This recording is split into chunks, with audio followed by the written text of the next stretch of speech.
अस्सलाम वालेकुम viewers, welcome back to my channel. आज हम आपके लिए लेके आए हैं पोटा कलेजी। ये बहुत ही डिफरेंट रेसिपी मैं आपके साथ शेयर करूंगी।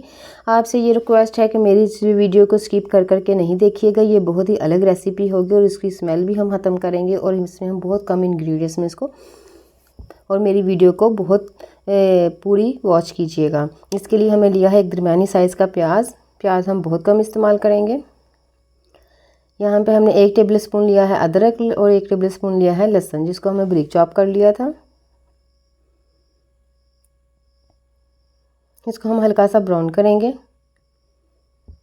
हम आपको इसमें बताएंगे कि इसको हमने वॉश कैसे किया था और ये भी बताएंगे। ये देखिए मैंने छोटे छोटे पीसेस कर लिए हैं, कलेजी ली है और मैंने पोटा लिया है।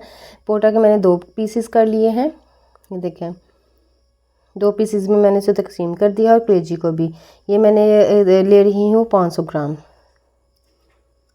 यहाँ पे हम जो चीज़ें यूज़ करने जा रहे हैं वो मैं आपको बताती हूँ कि हम इसमें, ये देखें यहाँ पे हम डालेंगे 1/4 टेबल स्पून हल्दी पाउडर। इसको हम अच्छी तरह से इसमें हम इस ऑयल में हम फ्राई करेंगे प्याज को और लहसुन अदरक को। इससे ये होगा कि जो पोटा कलेजी है उसकी एक अपनी स्मेल होती है, वो इससे इतनी ज़्यादा ख़त्म हो जाएगी कि पता ही नहीं चलेगा कि हमने क्या बनाया है।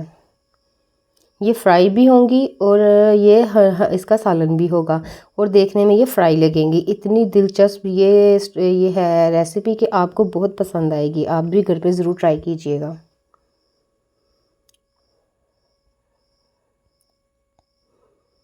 ये देखें मैंने ढक्कन इसलिए दे दिया था कि वो ऑयल की छींटे पड़ रही थी, तो मैंने ऊपर ढक्कन थोड़ी देर के लिए दे दिया। ये देखें हमने इसे इतनी अच्छी तरह से फ्राई करेंगे कि इसमें हमें पानी ज़रा सा भी नज़र नहीं आएगा और ये जो पोटा कलेजी इसका कलर चेंज हो जाए। ये देखिए हल्दी हमने सिर्फ इसमें आपके सामने ऐड की है, इसके सामने इसमें हमने कुछ ऐड नहीं किया।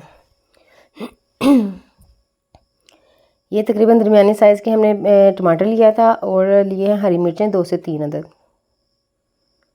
अब इस जगह हम इसमें थोड़े से मसाले ऐड करेंगे। 1/4 टेबल स्पून हम इसमें नमक ऐड करेंगे और 1/4 टेबल स्पून हम इसमें कुटी हुई मिर्च ऐड करेंगे।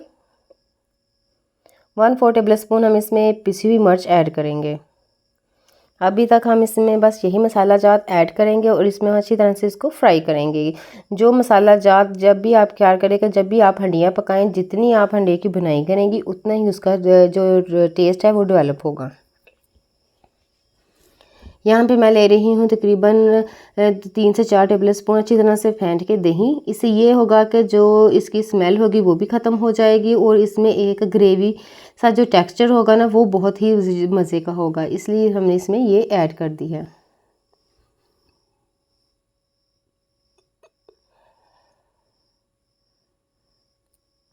अगर आप इस तरीके से ये बनाएंगे तो इसका टेस्ट आपको बहुत ही डिफरेंट लगेगा। यहाँ पे 1 टेबल स्पून मैंने इसमें अचार गोश्त का मसाला ऐड किया है। आप कोई भी मसाला इसमें ऐड कर सकते हैं, कौरमा भी कर सकते हैं। गरम मसाला हम इसलिए ऐड नहीं करेंगे कि वो हंडी का कलर ब्लैक कर देंगी। यहाँ पे हमने 1 कप पानी ऐड कर दिया है इसमें।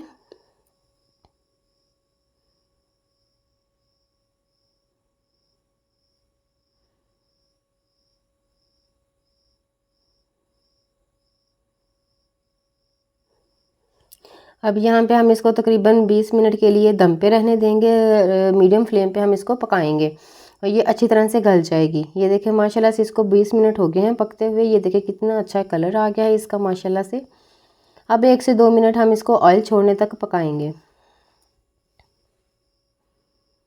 ये जी इस रेसिपी को आप घर पे ज़रूर ट्राई कीजिएगा। और ये जो हमने इसमें मसाला जात ऐड किए थे इसको थोड़ा सा हम मैश कर देंगे। इससे ये होगा कि ये जो मसाला है थोड़ी देर हम इसको अच्छी तरह से फ्राई करेंगे तो ये सारा मसाला इसके ऊपर लग जाएगा माशाल्लाह से। ये देखिए ऐसे लग रहा है ना ये अंदर से कच्ची रहेगी और ना ही ये हमें ज़्यादा ऑयल में फ्राई करनी पड़ेगी, लेकिन इसका टेस्ट जो है वो फ्राई का ही होगा। आप खा के देखिएगा,